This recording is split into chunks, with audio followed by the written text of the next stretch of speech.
Hello there and welcome to Rewind the Lesson. My name is Margaret, and in today's video I will be answering the questions that I did receive under the comment section of the different videos that are currently on the channel. If you're a returning subscriber, welcome. Thank you for subscribing and thank you for coming back and watching more of our informative videos.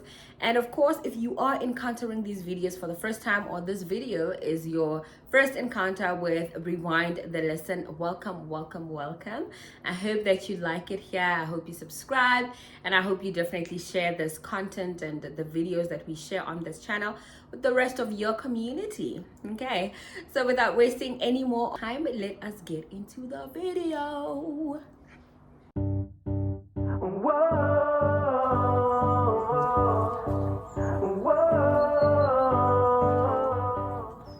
Hi, thank you so much for making this video. It was really helpful. However, I'm curious about the other institutions you advised. We also have a look at, I was considering WITS as it is ranked amongst the best globally, and thought it would be beneficial at the end of the day, especially as I'm planning to use it abroad. But which other institutions would you recommend, and is it simply because of costs? Okay, so one of the things that I did speak about when I was talking about my experience with completing my PGCE at WITS, in this video I spoke about how I would have liked to compare the different institutions that offer the PGCE qualification. UCT also does offer it. UP offers it. Majority of these institutions do offer the qualification, and I did not really do any comparisons with the different institutions. I simply just, applied at WITS because I had just graduated from WITS. So this question comes from that to say, what are some of those other institutions that I'm referring to or suggesting? And the reason why I actually spoke about the other institutions was just purely based on costs.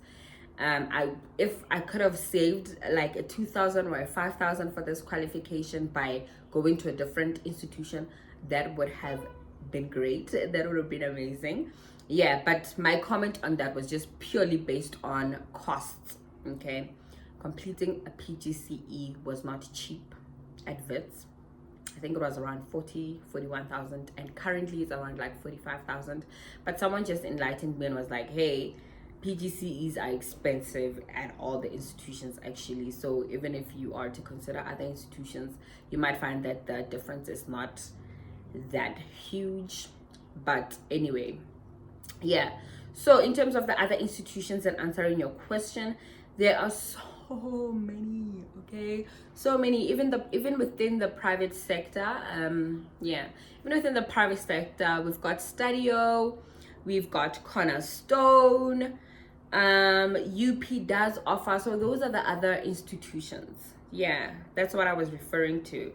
I'd like to put this one on you and say, just go on the Google and say PGCEs, PGCE qualification offered at different institutions in South Africa, and you'll see all these institutions come up.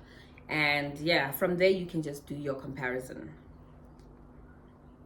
Okay, I hope that answers the question. And then, hey, I'm looking to enroll for PGCE next year, but I'm a bit confused about something. I'm going for senior phase and FET. So my question is, when you do teaching practice, do you choose if you want to do on senior phase or FET side, or you do both? I'd appreciate your response. So remember, I did my PGCE part-time. So in the first year, I did my practicals for senior phase, meaning I got to work with grade 8 and 9s. And then for my second year of the qualification, my practicals were for FET, meaning I'm doing with the older kids. Okay, so if you're doing your PGCE in 1 year, probably in the first semester you would do your senior phase practicals, and then in second semester you'll do your FET practicals. Can you state which degrees are considered? Right, I think it is important that I just make this clear. The PGCE is not necessarily about the degree that you complete. It's great that you have an undergraduate degree. However, what will lead to your selection will be the modules that you completed in your undergraduate degree. So within your undergraduate degree, do you have modules that you've completed that can serve as transferable skills that will serve you well when you apply for your PGCE qualification? All right. So for instance, maybe like, I don't know, I'm literally just gonna, take this from the top of my head. Maybe you've completed an engineering degree, and as part of you completing your engineering degree, in first year you had to do some mathematics module or like some stats module or something like that. That could serve as you being well equipped or having somewhat of the necessary skills to be a mathematics teacher. Okay, so that's what they look at. They don't necessarily pin you down as to you must have completed a BCom, you must have completed a BA in journalism. No, they look at the modules that you completed. So you find that you've completed law, however in your law degree there's a module that could serve you well in one of our teaching subjects within the schools. Okay, so I did share the video here online. Please go watch it. I even shared the link. I'll put the link of the document that details this under this very video so that you can go back and refer to it. Hey, how did you manage to do your practicals while working full-time? I'm currently working full-time as a social worker and want to do my PGCE. However, I'm not sure how practical would work while working full-time. Please advise and thank you. All right, so for me it was quite easy. It was not that challenging for me to do my practicals, just simply because my employer was aware that I was doing a PGCE. I did make them aware, and yeah, I just needed to structure my time and ensure that I sort of work in advance to allow myself to take that extended study leave.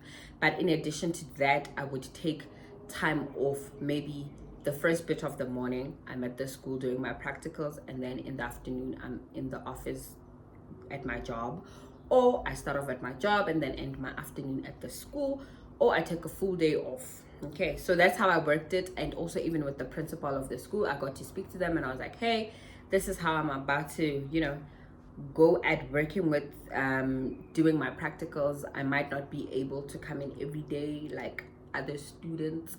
Let's find a way to work together. So I think it's just about communicating with all the people that are involved in ensuring your success. So your employer, the school you're going to, speak to them, tell them what your challenges are, and then just figure out how you're gonna make it work.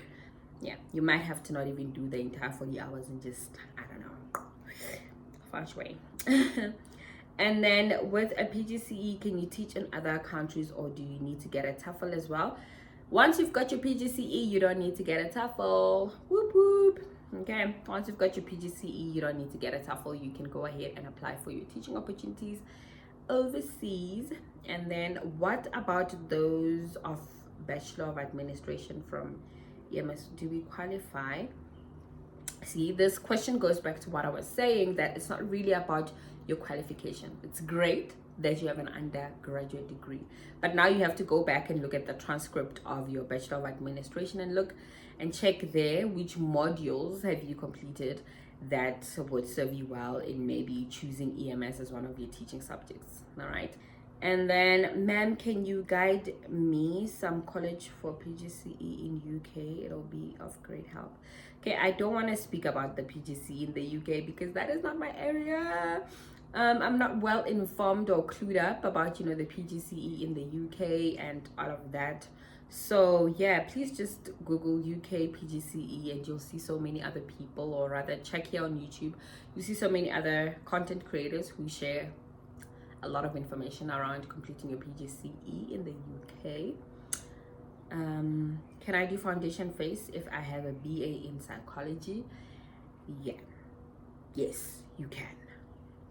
Hello dear, please can I get a strong personal statement on PGCE? Thanks so much. My assumption of this question was this person was asking if I can guide them in writing a personal statement as they apply for their PGCE qualification. And I simply said, you know what, you can just go on ChatGPT and seek guidance there. Type keywords there, PGCE personal statement, and you'll see some guides, and follow the guides and making sure you personalize it and make it your own.